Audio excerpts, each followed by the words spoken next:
El Señor les bendiga. Les invito a buscar en sus Biblias, en la segunda carta del apóstol Pablo a los Corintios, en el capítulo 13, los versículos 11 al 14. Quiero hablar con ustedes acerca de la plenitud de la bendición divina. Dios es el autor de la paz y el amante de la concordia. Nos ha amado y quiere que estemos en paz con Él. Aquí hay una bendición especialmente significativa en la cual la Trinidad de Dios, las tres personas de la divinidad, se mencionan explícitamente. Dios quiere que participemos de todos los beneficios que Cristo ha adquirido por su propia gracia y favor gratuitos, que se ha propuesto el Padre por su libre amor y que el Espíritu Santo aplica y otorga. El Dios triuno podemos experimentarlo a través del conocimiento de la gracia de Dios, del amor y la comunión. La bendición del Trino Dios es una invitación a adorarle.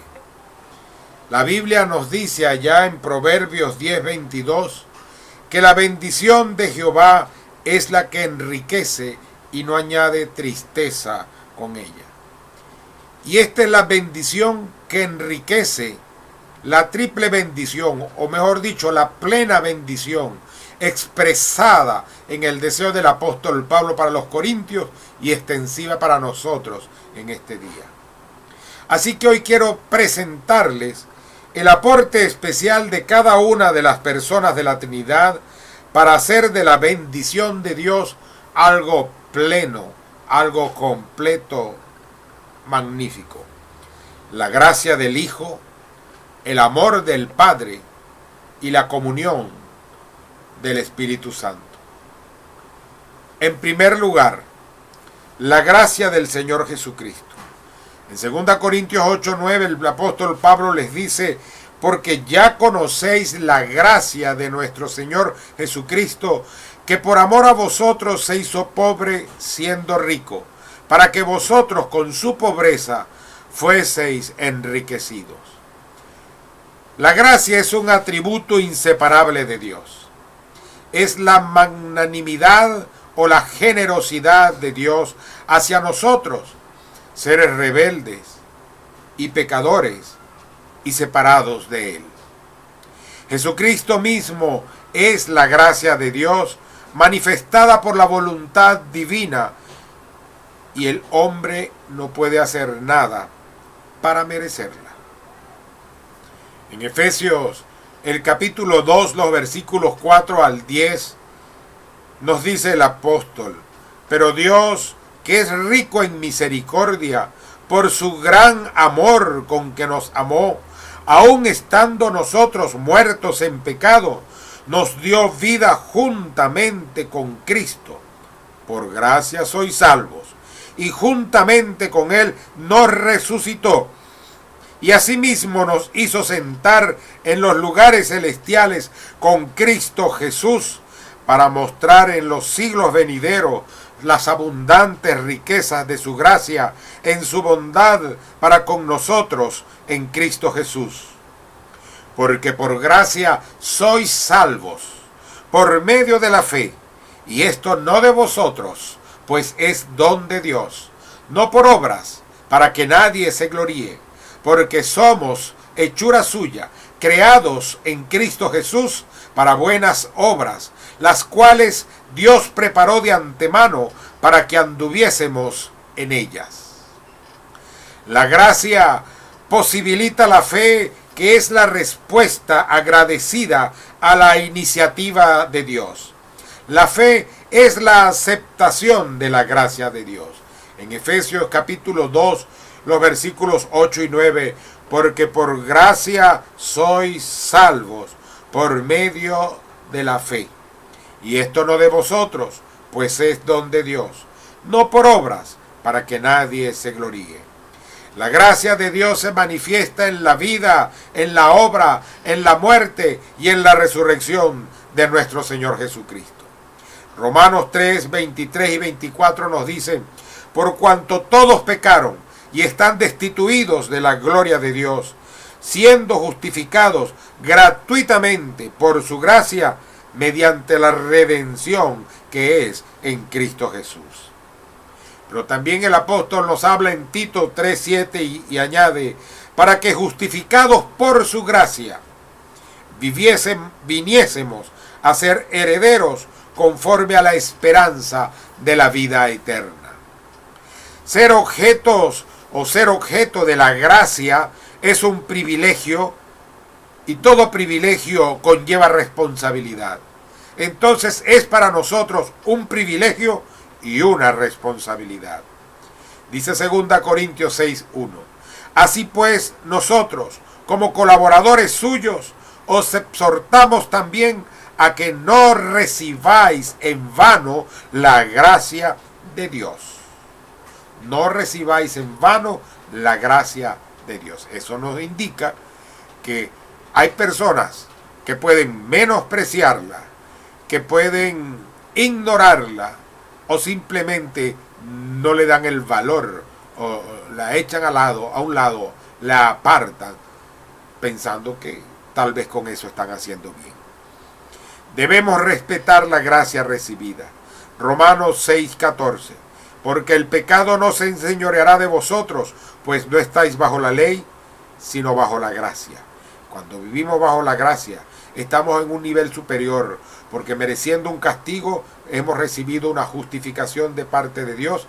Somos redimidos por el Espíritu Santo a través del sacrificio de Cristo que aceptamos por fe. Nos sometemos a Él y entonces debemos apartar de nuestra vida el pecado, la conducta pecaminosa, el hábito de pecar.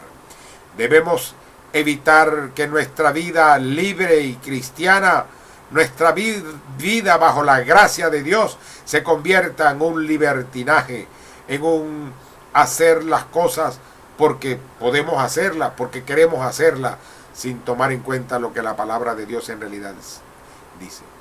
Asombra, asusta las noticias leídas últimamente de que un alto prelado, el más alto prelado de la iglesia o de la agrupación cristiana religiosa más grande tal vez del mundo,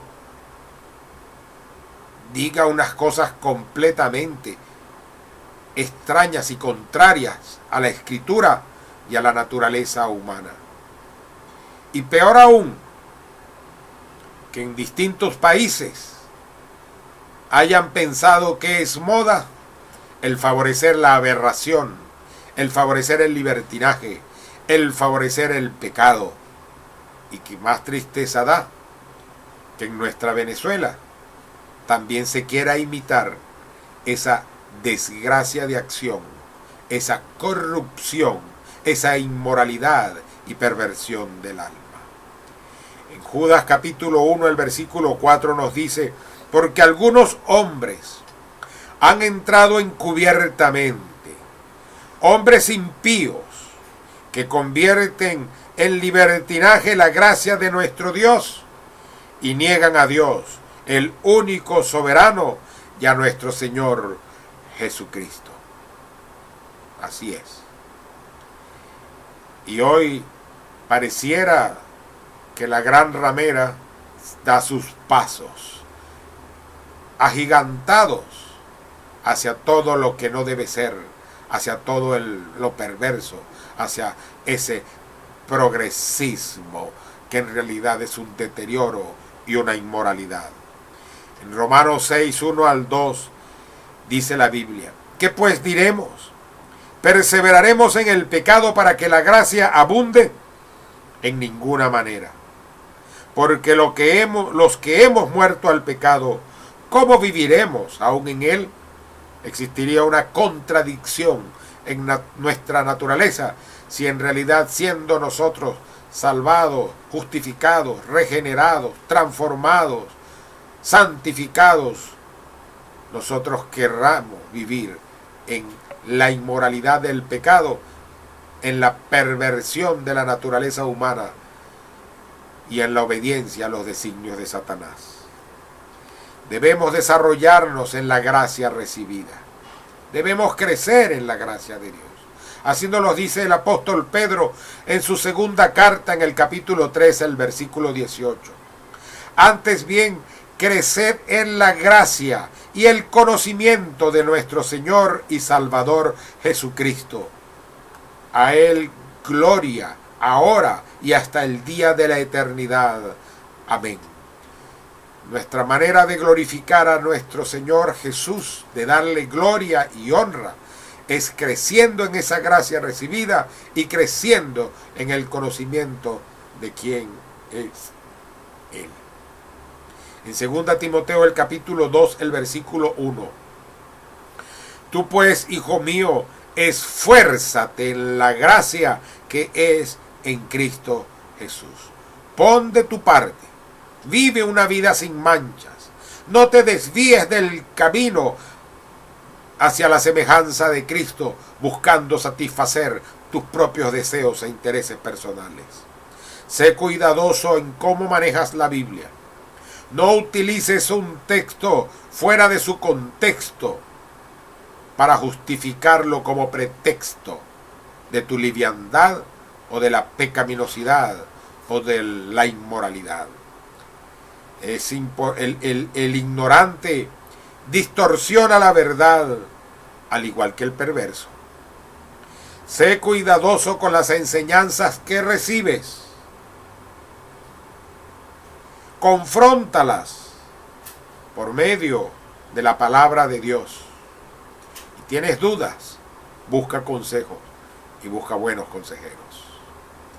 En segundo lugar, o el segundo aspecto de la bendición plena que Dios nos da es el amor de Dios. El amor de Dios en su demostración suprema de reconciliar consigo al mundo en Cristo. Dice 2 Corintios 5, 18 al 21. Y todo esto proviene de Dios, quien nos reconcilió consigo mismo por Cristo y nos dio el ministerio de la reconciliación.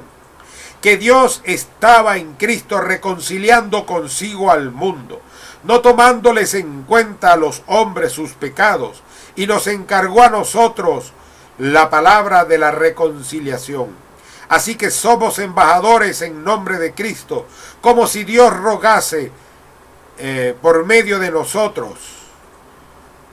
Os rogamos en nombre de Cristo, reconciliaos con Dios.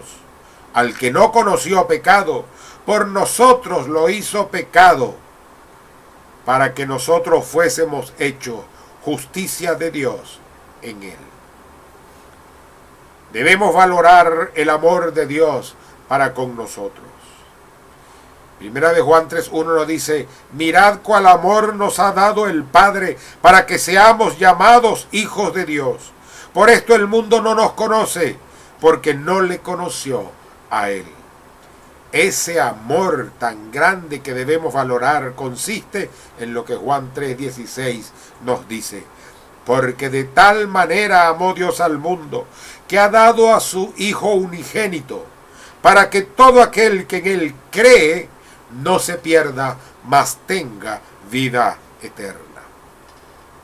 El amor de Dios en el creyente lo mueve a la obediencia. Es algo natural, lo impulsa a obedecer. En Primera de Juan 2:5 la Biblia nos añade: pero el que guarda su palabra, en este verdaderamente el amor de Dios se ha perfeccionado. El que guarda su palabra, en esa persona, verdaderamente el amor de Dios se ha perfeccionado. Por esto sabemos que estamos en Él, que estamos en el amor de Dios, que estamos en el propósito divino, que estamos en Jesucristo. La obediencia a la palabra de Dios es el perfeccionamiento del amor de Dios en el hombre. La obediencia a la Escritura es el testimonio de estar en Cristo. El amor de Dios en el cristiano lo mueve no solamente a amar a Dios por sobre todas las cosas, sino que lo mueve a amar a otros. Primera de Juan 4:7 nos dice: amados, amémonos unos a otros, porque el amor es de Dios. Todo aquel que ama es nacido de Dios y conoce a Dios. Esto en el contexto de la fe, de la iglesia, del pueblo de Dios, donde debemos aprender a amarnos los unos a los otros. También amamos a aquellos que no son de la fe, amigos, familiares, e incluso debemos expresar nuestro afecto a los desconocidos y tratar con afecto especial incluso aquellos que podamos decir que sean enemigos o que nos hayan hecho mal. El amor de Dios en nosotros nos mueve a amar como Cristo nos amó. Si el amor de Dios no está en nosotros, es imposible que amemos como Cristo nos amó. Efesios 5:2. Y andad en amor como también Cristo nos amó, como nos dio ejemplo y como nos lo mostró, y se entregó a sí mismo por nosotros, ofrenda y sacrificio a Dios en olor fragante. Eso es actuar de tal manera que Dios se agrade por ello. Eso implica poner nuestro empeño para manifestar su amor. No es que va a ser algo natural. La simiente está en nosotros, la presencia está en nosotros, pero tenemos que poner nuestro empeño en demostrarlo, y sobre todo aquellos que sean más difíciles de amar. En Judas, el versículo 21, es un solo capítulo, o sea, Judas 1:21. Conservaos en el amor de Dios, esperando la misericordia de nuestro Señor Jesucristo para vida eterna. La manifestación del amor de Dios en nuestras vidas se da en el pueblo de Dios al amar a nuestros hermanos en la fe. Primera de Juan 4:7. Amados, amémonos unos a otros, porque el amor es de Dios. El testimonio, eso es testimonio de ser discípulos de Cristo. Si nos amamos los unos a los otros, si es evidente a las personas sin Cristo el ver el amor en el pueblo de Dios. Juan 13:35. En esto conocerán todos que sois mis discípulos, si tuviereis amor los unos por los otros. En tercer lugar, la tercera expresión de la plena bendición de Dios es la comunión del Espíritu Santo. Por ser nosotros templo del Espíritu Santo, tenemos como creyentes una relación y una comunión con el propio Espíritu de Dios en nuestras vidas. Comunión en la cual Él habla nuestras vidas. Nosotros podemos escucharlo, pero cuidado con las otras voces que podamos tener alzadas en nosotros, como la voz del orgullo, la voz de la desobediencia, la voz del pecado, la voz del temor, en fin. Y entonces esas voces pueden hablar tan alto que nos puedan impedir escuchar la voz del Espíritu Santo en nuestras vidas. Primera Corintios 3:16 nos señala y dice: ¿no sabéis que sois templo del Espíritu de Dios y que el Espíritu de Dios mora en vosotros? Somos templo del Espíritu Santo, y el Espíritu Santo mora en nuestras vidas, vive en nuestras vidas, y con el Espíritu Santo tenemos al Padre y al Hijo viviendo en nosotros. Es por el Espíritu Santo por quien nosotros podemos tener comunión con los creyentes, con los hermanos de la fe, porque tenemos algo común, que es el propio Espíritu de Dios. Primera Corintios 12:13. Porque por un solo Espíritu fuimos todos bautizados en un cuerpo, el cuerpo de Cristo, que es la iglesia. Sean judíos o griegos, sean esclavos o libres, no importa la condición, ni la nacionalidad o la raza. Y a todos se nos dio a beber de un mismo Espíritu. Entonces, por tener el Espíritu Santo, podemos tener comunión no solo con Él, sino con los demás que también tienen al Espíritu de Dios en su vida. Esto no quiere decir que sea con todo el mundo, porque también la Biblia dice: ¿qué comunión tiene la luz con las tinieblas? Ninguna. ¿Qué comunión tiene Dios con Satanás? Ninguna. Entonces, es en el pueblo de Dios y es con el Espíritu de Dios. Es por nuestra comunión del Espíritu que nosotros podemos tener unidad en el cuerpo de Cristo, en el pueblo de Dios, en la familia de Dios. Filipenses 2, 1 al 12. Por tanto, si hay alguna consolación en Cristo, si algún consuelo de amor, si alguna comunión del Espíritu, si algún afecto entrañable, si alguna misericordia, completad en mi gozo, sintiendo lo mismo, teniendo el mismo amor, unánimes, sintiendo una misma cosa. Debemos esforzarnos en mantener nuestra comunión con el Espíritu Santo y con los hermanos en la fe para poder mantener la unidad y la paz, la armonía en el pueblo de Dios. Efesios 4, 3 al 4. Solícitos, dispuestos, activos en guardar la unidad del Espíritu en el vínculo de la paz. Un cuerpo y un espíritu, como fuisteis también llamados en una misma esperanza de vuestra vocación. La voluntad de Dios es que podamos mantener y desarrollar nuestra comunión.